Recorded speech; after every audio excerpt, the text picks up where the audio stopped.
Allahumma sholli ala Muhammad wa ala ali Muhammad. Amma ba'd. Bersyukur dan bergembira bisa bersilaturahim pagi ini yang kami hormati para sesepuh Muhammadiyah, pimpinan cabang, ranting, hadirin dan khususnya ya sahibul baik keluarga besar SD Muhammadiyah 23 dihadiri dari kecamatan Matur Nuwun, dari kelurahan Matur Nuwun saat ini.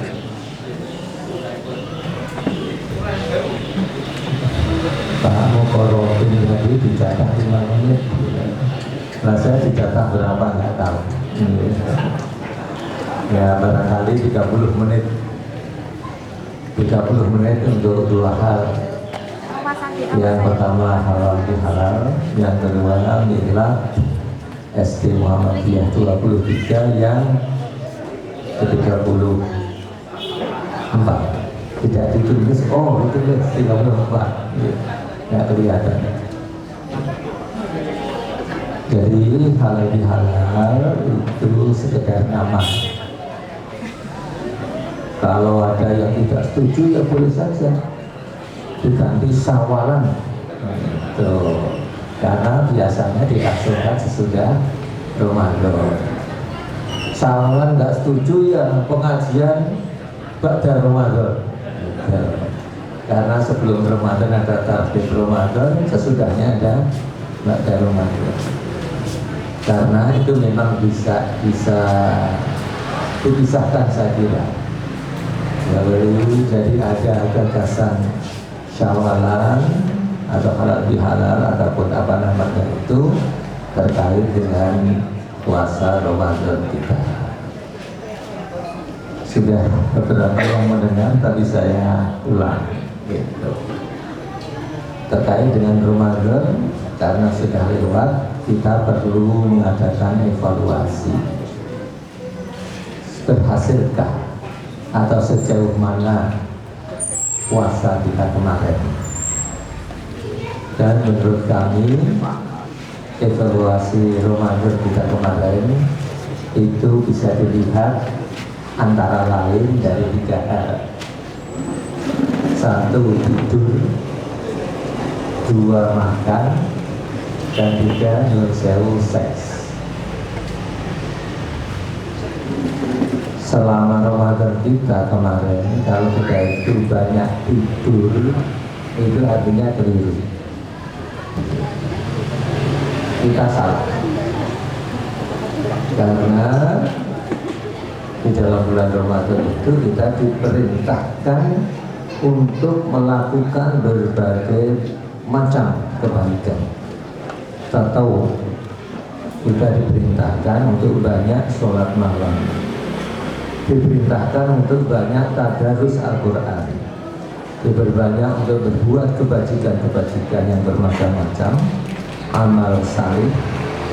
Dan sementara orang mengatakan amal salih itu kalau kreatif dan produktif. Jadi kalau hanya berbuat yang rutin itu saja, pengulangan, replikasi, itu tidak bisa disebut salih. Cuma butuh balai ini yang ada. Saleh itu kalau kreatif dan produktif. Ya seperti SD kita ini, ya kreatif cari tangan, produktif bangun, itu amal saleh. Ya. Dan juga termasuk yang sangat spesifik memperbanyak infak sedekah, dan bagi yang sudah memenuhi jumlah tertentu dalam waktu 1 tahun dikenakan zakat. Hadirin sekalian, kita lihat lagi, tidak ada satupun perintah agama yang untuk memperbanyak tidur selama Ramadan. Tidak ada. Maka kalau tidurnya banyak, otomatis amal salihnya akan berkurang. Habis subuh tidur, ya jam 9, agak jam 09 tidur lagi. zuhur bangun, wah baru ini awan sini turu awan tidur lagi gitu. Bangun jam 4, wah ini perlu nunggu maghrib ngabuburit lah gitu ya. Kalau itu yang terjadi pasti kita salah menangkap pesan Ramadan. Kemudian yang kedua dilihat dari makan. Kita itu aneh bila jadi. Pesan Ramadan, puasa Ramadan itu kan sangat jelas. Kendalikan syahwat perutmu. Tidak ada lain, sudah nyata itu. Apa pesan Ramadan itu? Kendalikan syahwat perutmu. Tapi yang terjadi sungguh sebaliknya.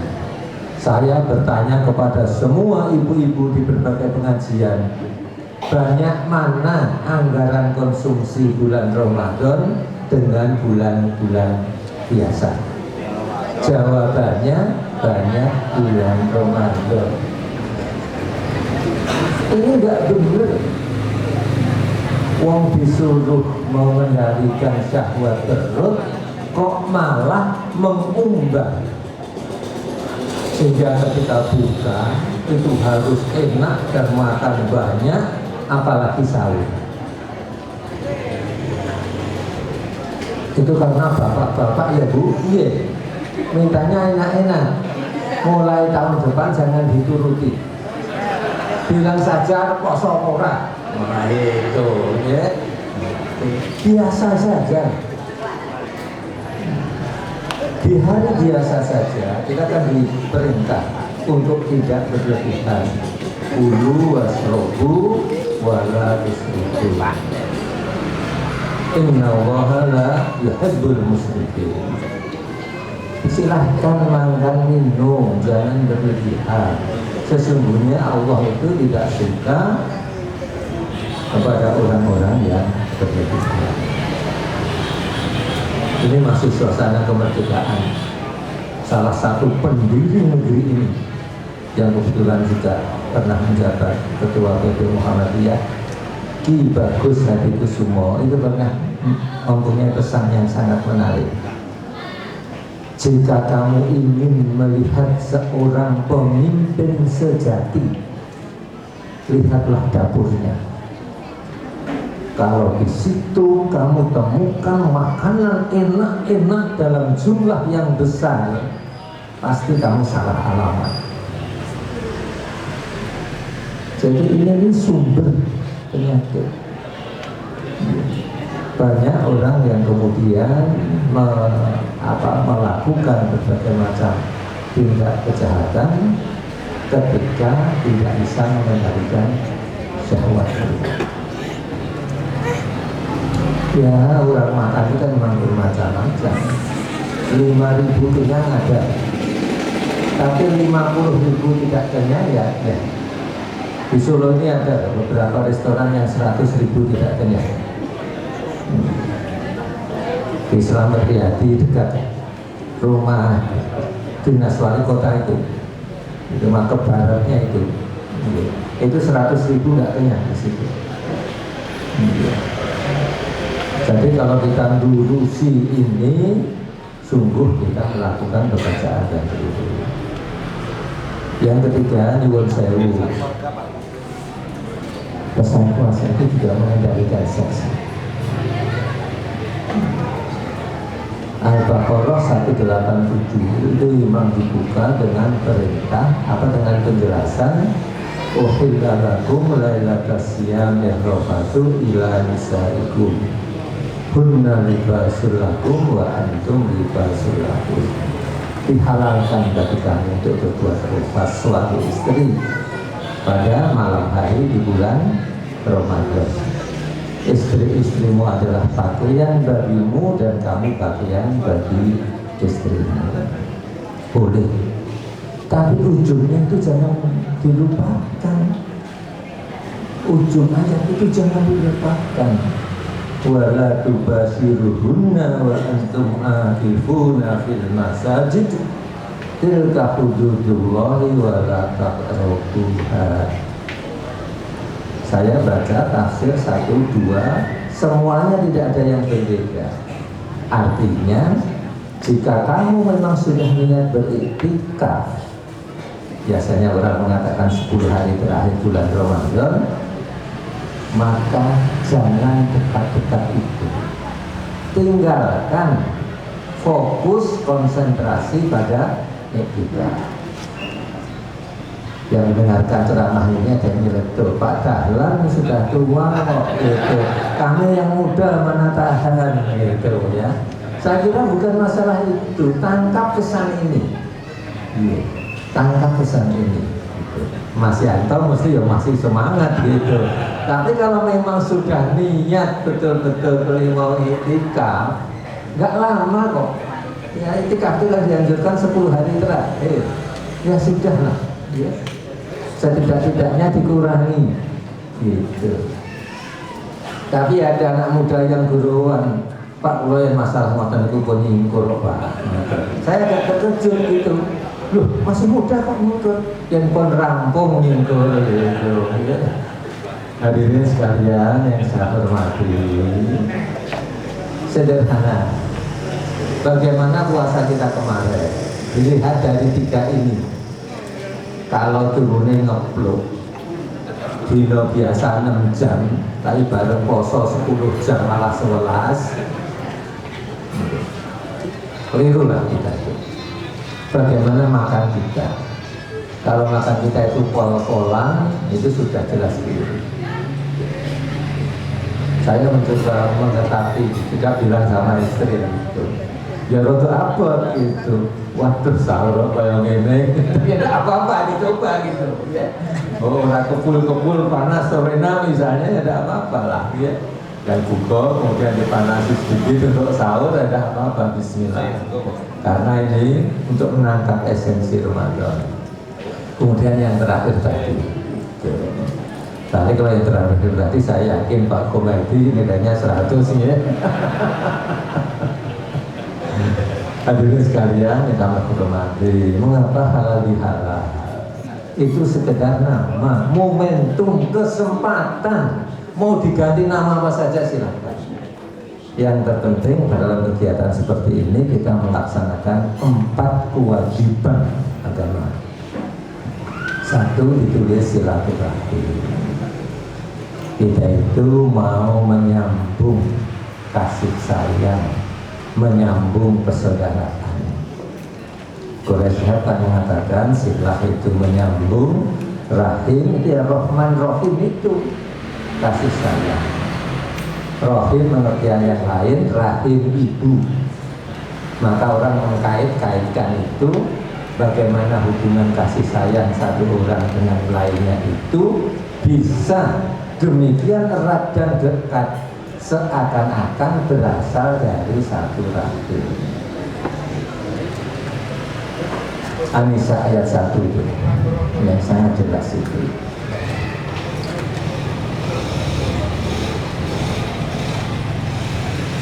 Ya ayuhan nasu ittaqu rabbakumul ladzi khalaqakum min nafsin wahidah wa khalaqa minha zawjaha wa batha minhuma rijalan katsiran wa nisaa wattaqullaha allazi tasaaluna bihi wal arham innallaha kana 'alaikum raqiba.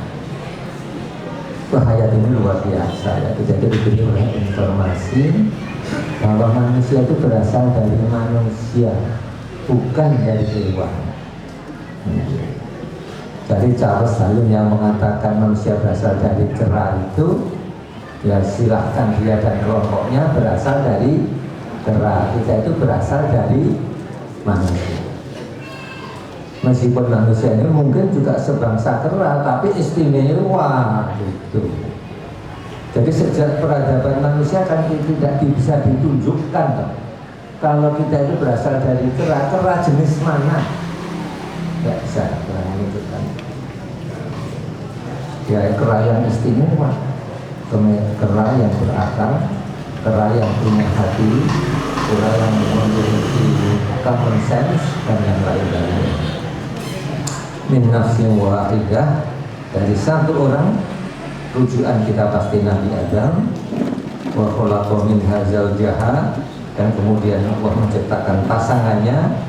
Wa batha minhuma rijalan katsiran wa nisa, dan dari keduanya menjadi banyak sekali laki-laki dan perempuan.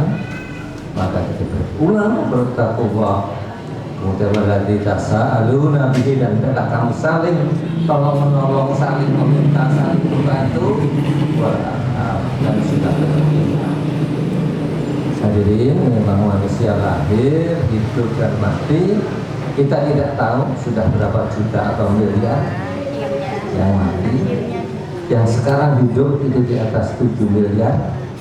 1,5 miliar diantaranya kaum muslimin, dan kita belum tahu lagi berapa miliar lagi yang akan lahir, hidup dan mati. Yang demikian banyak itu hendaklah bersilaturahim. Man kana yu'minu billahi wal yawmil akhir falyasil rahimah. Bersilaturahimlah, di samping menghormati tamu, di samping berbicara yang baik dan yang lain-lainnya. Jadi kita berkumpul ini satu untuk bersilaturahim. Yang kedua, insya Allah niatan kita itu saling memaafkan. Ini momentum, kesempatan. Bulan lain sulit, mumpung berposo, marilah kita berkumpul saling memaafkan. Jadi menjadi pemaaf itu kan diperintahkan oleh Al-Quran. Khudil afwa wa'mur bil urfi wa'rid 'anil jahilin. Jadilah pemaaf, serulah kebaikan, dan jangan menjadi orang-orang yang bodoh. Jadi marilah kita jadi pemaaf. Orang yang pemaaf itu sehat. Tapi orang yang tidak mau maaf itu hatinya ya terbakar sendiri, merugikan, umurnya akan pendek. Karena yang namanya dendam itu bagaikan api yang membakar kayu. Ruginya pun memaafkan. Ya, ada yang kesalahan kecil saja sudah dendam. Jadi godong mau nyuwek, bagi banyu mau nyawuk, sekarang ditambahi jadi kiri mau garuk, katanya gitu. Ya sekarang ini kan kreatif, melihat kerusakan yang sekarang ini di masyarakat. Ungkapan dulu becik ketitik Allah ketara kan diganti itu sendisik itu serapani lah sing payopo becik ketampik Allah ketompo gitu ya. Kreatif.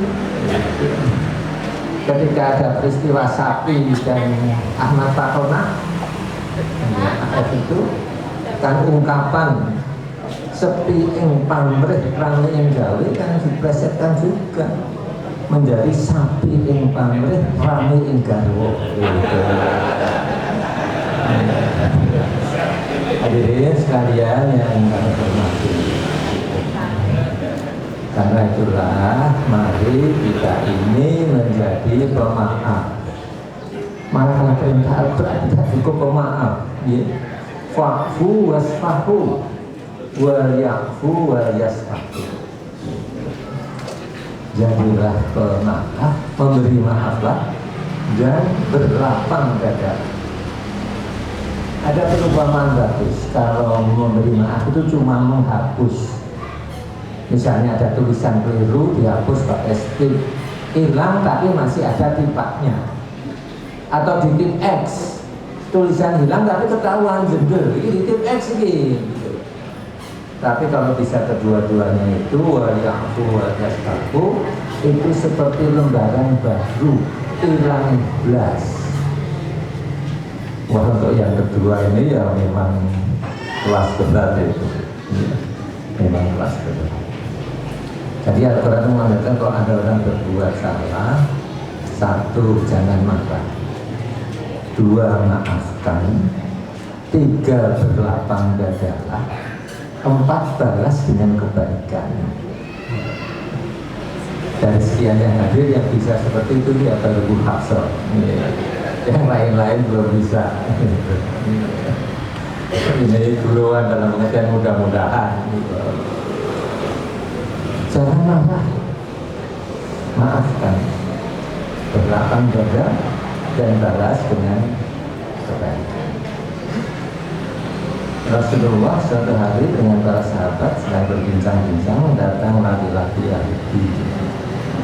Laki-laki itu dengan bunga dan songkak mengatakan, Muhammad, bayar hutang, jangan ngemplang sampai 3 kali. Umar sudah mendidih darahnya, tinjunya sudah mengepal. Ali merah padam mau menghajar laki-laki itu.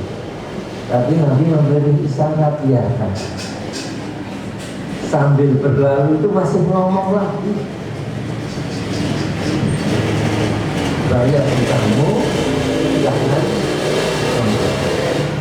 Begitu laki-laki ini berlalu, para sahabat sangat ingin tahu, ya Rasul, ya Rasulullah, benarkah kamu punya hutang kepada laki-laki Yahudi? Tengah itu, tengah tambahan saya. Dalam riwayat tidak disebut kata Rasulullah mengatakan benar, saya punya hutang kepadanya. Kemudian dia merekoh pakaiannya, kantongnya, dan mengatakan, kebetulan hari ini saya ada uang, tolong bayarkan ini sesuai dengan hutang saya. Dan karena dia sudah berbuat baik, ini ada tambahan sedikit atas kebaikan. Tidak marah, tidak, justru kemudian Umar berikan uang ini kepadanya. Umar tadinya hampir menolak. Mantap ini belum, malah rono itu. Tapi karena perintah itu tidak dipindah kepada yang lain, Umar berangkat. Begitu sampai depan rumah si Yahudi dari sama sekali tidak merengkuh kita lagi. Dia berkata dengan tetesan air mata, bawa aku ya Umar menghadap Muhammad, bawa aku ya Umar menghadap Muhammad. Aku baca kitab berkali-kali menunjukkan dia itu adalah utusan Allah. Aku belum yakin, kupuji tadi. Kalau manusia biasa pasti sudah marah, tapi dia tidak. Bawa aku ya Umar menghadap kepadanya, akan aku ucapkan asyhadu an la ilaha illallah wa asyhadu anna Muhammadar Rasulullah. Jadi yang luar biasa buah dari maaf itu. Cerita yang lain ada ya di pada ayat itu, warga dinan itu Abdullah Al-Khalid, cucu Rasulullah. Kita baca itu di beberapa tafsir itu. Suatu pagi sedang berwudu, kemudian meminta pelayannya, budaknya untuk menuangkan air lewat jarak. Ternyata kemudian menuangkannya itu karena ngantuk atau gimana, tidak jatuh ke tangan tapi jatuh ke pakaian. Ketika akan marah, diingatkan, warga dibina. Dia mengatakan, ya sudah, aku tidak marah. Wa'afina alimah. Dan seterusnya. Bahkan kemudian karena kesadarannya itu, si budak ini justru malah dibebaskan. Jadi hadirin sekalian yang kami hormati, kita ini bertemu untuk silaturahim, berjabat tangan nanti insya Allah antar laki-laki yang saling memaafkan. Yang ketiga, pertemuan semacam ini, ya pertemuan kan mencari ilmu. Ini termasuk majelis taklim. Ini kewajiban yang ketiga. Insya Allah tadi kita secara tidak langsung diberi semangat oleh Pak Mukhorofin. saya menyanggupi bicara di sini itu antara lain juga kelas dengan Pak Ustadz Mukarrab itu saya takluk saya. Betul kok, iya. Melihat kegigihan beliau itu saya udah derek juga. Padahal tanggal 1, iya. Tadi malam SMS, kami ingatkan besok pagi jam sekian, iya Pak, kalau emut. Emang bunyinya begitu. Dibuka gitu loh. Malah juga kami saya ingatkan gitu, iya. Kenapa-napa, iya. Kami atau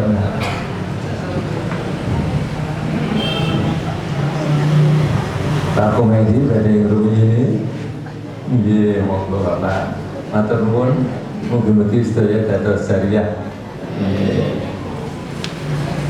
Yang keempat, jadi sekalian, janjinya 30 menit dong ya. Kesempatan ini juga melaksanakan kewajiban untuk saling mendoakan. Mendoakan saling yang lain itu adalah kewajiban bagi kita agar terjadi kebaikan-kebaikan, harapan-harapan di masa depan. Jadi kalau ada yang mengatakan halal halal orang tuntunannya ya wis jenenge sawalan zaman Nabi Rano ya wis jenenge pengajian pada Ramadan.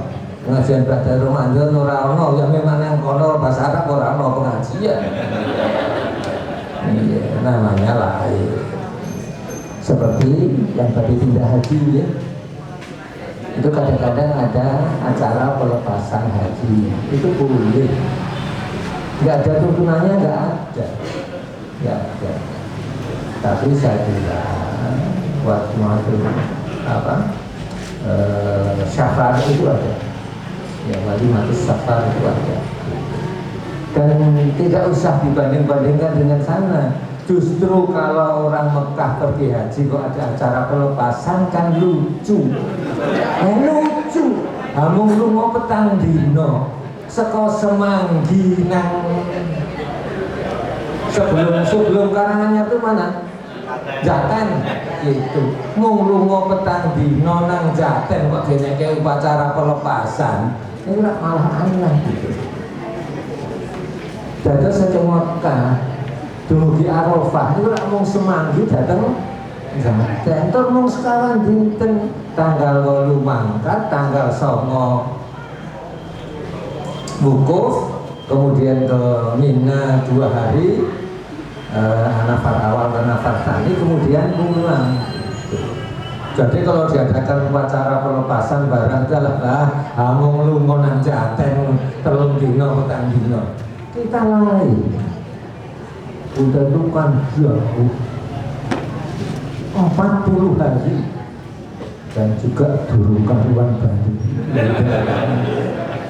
Ini belum ini yang mengevaluasi Ramadan ada 3 tadi, gitu, yang saya sebut tadi. Untuk mabrur saya juga punya pesan khusus. Bukan menjalankan sebuah hukum wajib bagi bahkan niku sudah insya Allah dikerjakan. Menaik pengen mabrur niku ojo nesu, ojo padu, ojo nyacat, ojo sambat, senang ketulung mabrur. Insya Allah godaannya niku wong ngaji niku ojo nesu, ojo padu, ojo nyata, ojo sambat, senang tetulung mabrur insya Allah. Padahal apa mentah ke Mekah nanti pinter nembetin sedoso 4 pada musim haji, 4 kali umroh gitu. Saya lihat kok itu ujian orang haji itu yang kita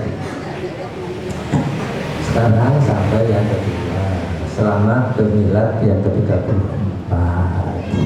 Karena perjuangannya yang gigih, saya selaku ketua BPH akan mengusulkan kepada Pak Rektor agar ada bantuan tahap kedua sebanyak 50 juta.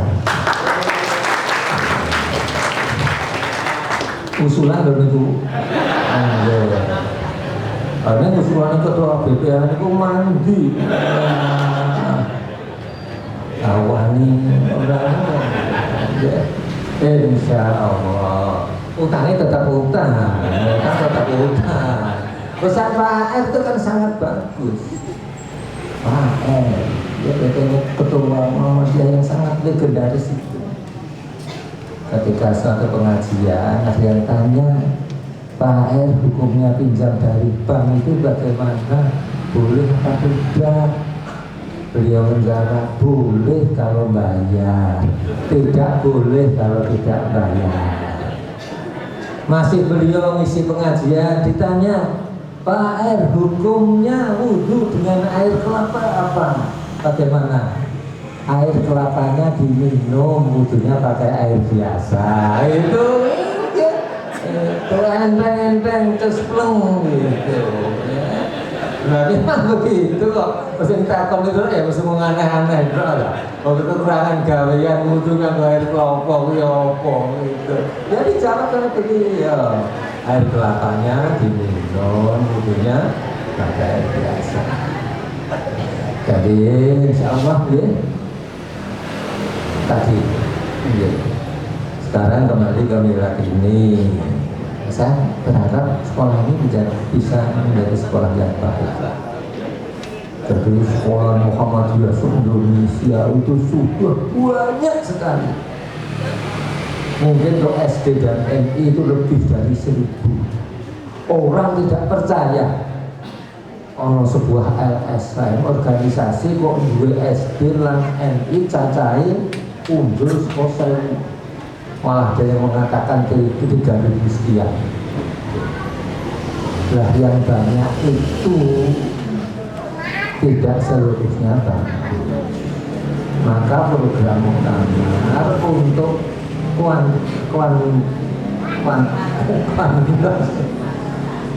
kuantitas menurut jumlah itu sudah cukup.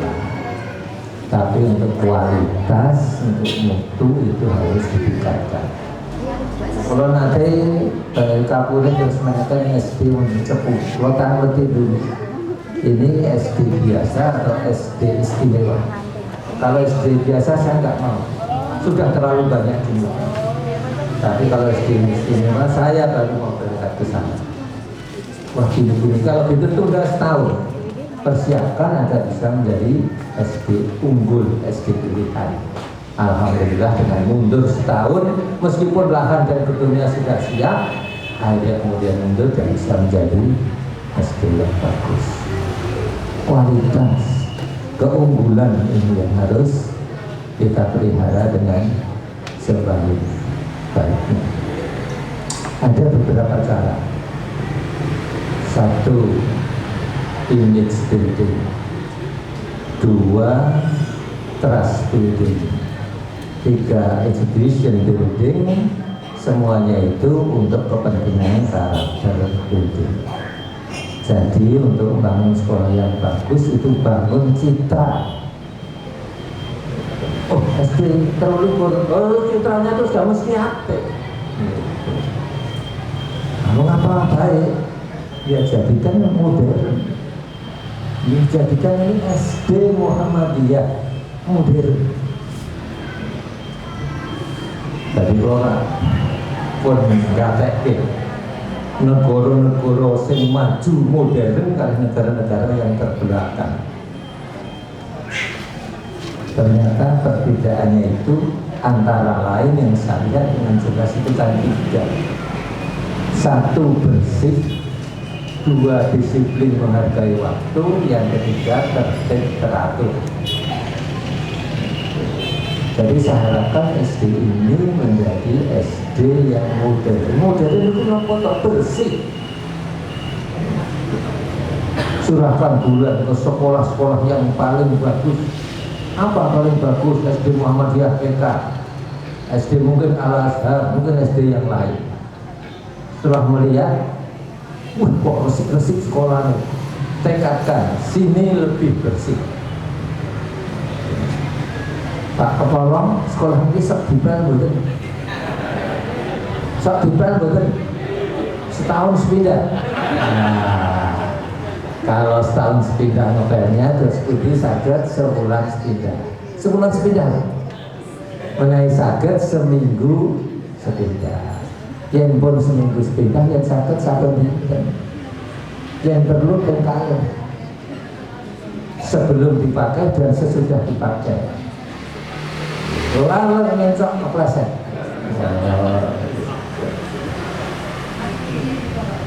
Saya kira enggak apa-apa nyebut ya. SMP batik termasuk bersih. Saya kemarin di Ninggodilan, saya katakan yang sama. Coba mengatakan wah, Ninggodilan ini jangan sampai kalah bersih dibanding As-Salam dan UMS. Mengapa tidak? Loh, tempat kami kecil lah, mumpung kecil gue ngepel ora suwe. Waduh, gede banget apa ora klonger gitu. Dia membutuhkan puluhan orang. Justru yang masih kecil ini boleh bersih. Islam itu bersih. Jadi modern bersih itu milik Islam. Hanya Islam yang mengenal toharoh, hanya Islam yang mengenal kualifikasi air bermacam-macam itu.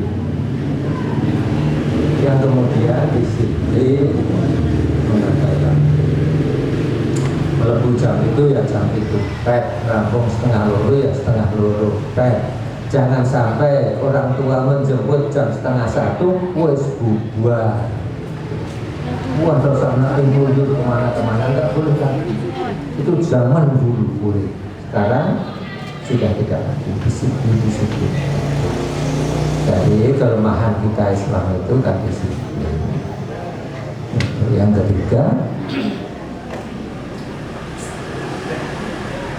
enggak tadi itu. Oh iya, apa tertib teratur? Muhammadiyah punya kemampuan untuk itu. Jadi Muhammadiyah itu punya kemampuan. Insya Allah kita itu terbiasa tertib dan teratur.